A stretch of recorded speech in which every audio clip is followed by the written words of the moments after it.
ಸಿದ್ದು ನಿವಾಸ ಕಾವೇರಿ ನವೀಕರಣ ಸತ್ಯ, ಲೋಕೋಪಯೋಗಿ ಮಂತ್ರಿ ಸತೀಶ್ ಮಾತನಾಡಿದ್ದಾರೆ. ಸಿಎಂ ಸಿದ್ದು ನಿವಾಸ ಕಾವೇರಿ ನವೀಕರಣ ಸತ್ಯ, ಲೋಕೋಪಯೋಗಿ ಮಂತ್ರಿ ಸತೀಶ್ ಮಾತನಾಡಿದ್ದಾರೆ. ಹೌದು, ಕಾವೇರಿ ನಿವಾಸ ನವೀಕರಣ ನಡೀತಿದೆ ಅಂದಿದ್ದಾರೆ. ಪಿಡಬ್ಲ್ಯೂಡಿ ಇಲಾಖೆಯಿಂದಲೇ ಎಲ್ಲ ನಡೀತಿದೆ.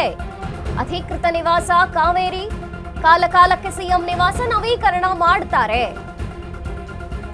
ಅದೊಂದು ರುಟೀನ್ ಪ್ರಕ್ರಿಯೆ ಅಷ್ಟೇ. ಇದಕ್ಕೂ ರಾಜಕಾರಣಕ್ಕೂ ಸಂಬಂಧವಿಲ್ಲ ಅಂದಿದ್ದಾರೆ. ಸಿಎಂ ಆಪ್ತ ಸಚಿವ ಸತೀಶ್ ಜಾರಕಿಹೊಳಿ ಸ್ಪಷ್ಟನೆಯನ್ನ ನೀಡಿರುವಂತದ್ದು. ಇತ್ತೀಚೆಗೆ ಸುರ್ಜೇವಾಲಾ ಕರೆ ಮಾಡಿದ್ದು ಹೌದು, ಮಾತನಾಡಿದ್ದಾರೆ ಸತೀಶ್ ಜಾರಕಿಹೊಳಿ. ಆದ್ರೆ ಡಿಕೆ ಜೊತೆ ಮಾತಾಡಿ ಅಂತ ಏನ್ ಹೇಳಿಲ್ಲ, ಬೇರೆ ಕಾರಣಕ್ಕೆ ಸುರ್ಜೇವಾಲಾ ಕರೆ ಮಾಡಿದ್ರು, ಅದಕ್ಕೂ ಇದಕ್ಕೂ ಸಂಬಂಧ ಇಲ್ಲ ಅಂದ್ರು ಸತೀಶ್ ಜಾರಕಿಹೊಳಿ.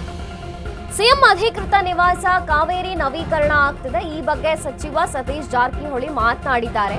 ಲೋಕೋಪಯೋಗಿ ಮಂತ್ರಿ ಸತೀಶ್ ಮಾತನಾಡಿರುವಂತದ್ದು, ಸ್ಪಷ್ಟನೆಯನ್ನ ಕೂಡ ನೀಡಿದ್ದಾರೆ. ಹೌದು, ಕಾವೇರಿ ನಿವಾಸ ನವೀಕರಣ ನಡೀತಿದೆ, ಕಾಲಕಾಲಕ್ಕೆ ನವೀಕರಣ ಆಗಬೇಕು, ಆಗ್ತಿದೆ. ಪಿಡಬ್ಲ್ಯೂಡಿ ಇಲಾಖೆಯಿಂದಲೇ ಎಲ್ಲ ನಡೀತಿದೆ. ಕಾಲಕಾಲಕ್ಕೆ ಸಿಎಂ ನಿವಾಸ ನವೀಕರಣ ಮಾಡ್ತಾರೆ, ಅದರಲ್ಲೇನು ಹೊಸದಿದೆ ಅನ್ನೋ ಥರದಲ್ಲಿ ಮಾತನಾಡಿದ್ದಾರೆ. ಅದೊಂದು ರುಟೀನ್ ಅಷ್ಟೇ, ಅದೊಂದು ಪ್ರಕ್ರಿಯೆ, ಅದಕ್ಕೂ ರಾಜಕಾರಣಕ್ಕೂ ಸಂಬಂಧವಿಲ್ಲ ಅಂದಿದ್ದಾರೆ ಸತೀಶ್ ಜಾರಕಿಹೊಳಿ. ಇನ್ನು ಮೊನ್ನೆ ಸುರ್ಜೇವಾಲಾ ಕರೆ ಮಾಡಿದ್ರ ಬಗ್ಗೆಯೂ ಕೂಡ ಸಚಿವ ಸತೀಶ್ ಜಾರಕಿಹೊಳಿ ಮಾತನಾಡಿರುವಂತದ್ದು. ಹೌದು, ಸುರ್ಜೇವಾಲಾ ಕರೆ ಮಾಡಿದ್ರು, ಮಾತುಕತೆ ಆಯ್ತು, ಆದ್ರೆ ಡಿಕೆಶಿ ಜೊತೆ ಮಾತನಾಡಿ ಅಂತ ಏನವರೇ ಹೇಳಿಲ್ಲ ಅನ್ನುವಂತ ರೀತಿಯಲ್ಲಿ ಹೇಳಿಕೆಯನ್ನ ಕೊಟ್ಟಿದ್ದಾರೆ. ಬೇರೆನೆ ಕಾರಣಕ್ಕೆ ಸುರ್ಜೇವಾಲಾ ಕರೆ ಮಾಡಿದ್ರು, ಆದರೆ ಡಿಕೆ ಜೊತೆ ಮಾತನಾಡಿ ಅಂತ ಹೇಳಿಲ್ಲ ಅಂದಿದ್ದಾರೆ. ರೂಟೀನ್ ಪ್ರೊಸೆಸ್ ಎಲ್ಲರೂ ಕಾಲಕ್ಕೆ ಎಲ್ಲರೂ ಮಾಡ್ತಾರೆ. ಎಲ್ಲ ಸಿಎಂ ಮಾಡ್ತಾರೆ, ಮಂತ್ರಿಗಳು ಮಾಡಿಸ್ತಾರೆ, ಅಧಿಕಾರಿಗಳು ಮಾಡಿಸ್ತಾರೆ. ಕಾಲಕ್ಕೆ ರಿಪೇರಿ ನವೀಕರಣ ಹಾಗೆ ಆಗ್ತಿರ್ಬೇಕು. ರೂಟೀನ್ ನಮ್ಗೆ ಗೊತ್ತಿಲ್ಲದೆ ಕೆಲಸ ನಡೀತಾರೆ, ನಮ್ಗೇನು ಗೊತ್ತಿರ್ಬೇಕಂತಿಲ್ಲ. ಅವ್ರು ಯಾವ ಡಿಮಾಂಡ್ ಮಾಡ್ತಾರ, ಇವ್ರು ಹೋಗಿ ರಿಪೇರ್ ಮಾಡ್ತಾರ, ಬದಲಾವಣೆ ಮಾಡ್ತಾರ, ಪೀಠೋಪಕರಣ, ಫರ್ನಿಚರ್ಸ್ ಏನು ಇದ್ದೇ ಇರ್ತಾವೆ. ರೂಟೀನ್ ಅದು ಇಲ್ಲ, ಅದಕ್ಕೆ ಕೆಲಸ ಮಾಡಿಲ್ಲ. ರೂಟೀನ್ ಪ್ರೊಸೆಸ್ಸು ಅವಶ್ಯ ಬಿದ್ದಾಗ ಮಾಡ್ತೀವಿ, ರಿಪೇರಿ ಮಾಡ್ತೀವಿ ಅಷ್ಟೇ. ಮಾಡೋಲ್ಲ, ಇಂಡಿವಿಜುವಲ್ ಮಾಡ್ಲಿಕ್ಕೆ ಆಗೋಲ್ಲ. ಅದು ಇಲಾಖೆಗೆ ಹಂಚಿಕೆ ಮಾಡ್ತಾರೆ, ಇಲಾಖೆ ಮುಖಾಂತರ ಮಾಡಿಸ್ಬೇಕು. ಎಲ್ಲರೂ ಕಾಲಕ್ಕೆ ಎಲ್ಲರೂ ಮಾಡ್ತಾರೆ. ಎಲ್ಲ ಸಿಎಂ ಮಾಡ್ತಾರೆ, ಮಂತ್ರಿಗಳು ಮಾಡಿಸ್ತಾರೆ, ಅಧಿಕಾರಿಗಳು ಮಾಡಿಸ್ತಾರೆ. ಕಾಲಕ್ಕೆ ರಿಪೇರಿ ನವೀಕರಣ ಹಾಗೆ ಆಗ್ತಿರ್ಬೇಕು.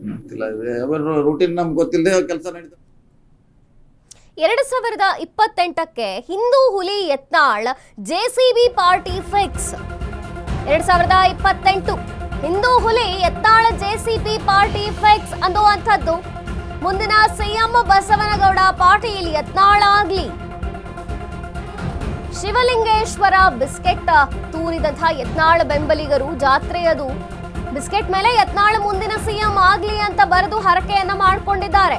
ತೆರದಾಳದ ಸಸಾಲಟ್ಟಿಯ ಶಿವಲಿಂಗೇಶ್ವರ ಜಾತ್ರೆಯಲ್ಲಿ ಘಟನೆಯಾಗಿದೆ. 2028ಕ್ಕೆ ಜೆಸಿಬಿ ಪಾರ್ಟಿ ಫಿಕ್ಸ್ ಆಗುತ್ತೆ, ಜೊತೆಗೆ ಯತ್ನಾಳ್ ಸಿಎಂ ಆಗ್ತಾರೆ ಅನ್ನುವಂಥದ್ದು. ಈ ರೀತಿಯಾಗಿ ಶಿವಲಿಂಗೇಶ್ವರನಿಗೆ ಬಿಸ್ಕೆಟ್ ತೂರಿದಂಥ ಯತ್ನಾಳ್ ಬೆಂಬಲಿಗರು ಬಿಸ್ಕೆಟ್ ಮೇಲೆ ಯತ್ನಾಳ್ ಮುಂದಿನ ಸಿಎಂ ಆಗ್ಲಿ ಅಂತ ಬರೆದು ಹರಕೆಯನ್ನ ಮಾಡಿಕೊಂಡಿದ್ದಾರೆ. ತೇರದಾಳದ ಸಸಾಲಟ್ಟಿಯ ಶಿವಲಿಂಗೇಶ್ವರ ಜಾತ್ರೆಯಲ್ಲಿ ಘಟನೆ ಆಗಿರುವಂಥದ್ದು. ಬಿಸ್ಕೆಟ್ ಮೇಲೆ ಯತ್ನಾಳ್ ಮುಂದಿನ ಮುಖ್ಯಮಂತ್ರಿ ಆಗಲಿ, ಸಿಎಂ ಆಗಲಿ ಅಂತ ಬರೆದು ಬೆಂಬಲಿಗರು ಬಿಸ್ಕೆಟ್ ತೂರಿದ್ದಾರೆ.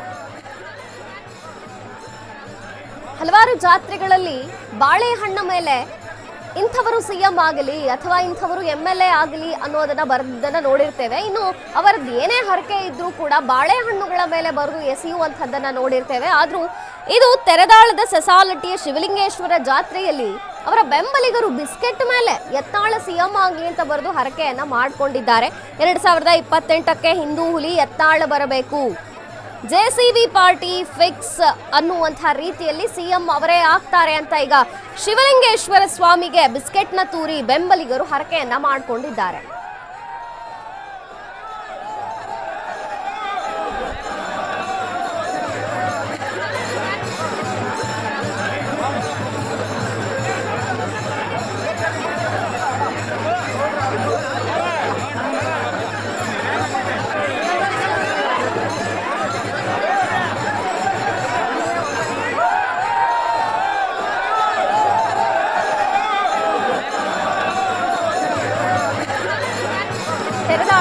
ಮಸಾಲಟಿಯ ಶಿವಲಿಂಗೇಶ್ವರ ಜಾತ್ರೆಯಲ್ಲಿ ಘಟನೆ ಆಗಿರುವಂಥದ್ದು.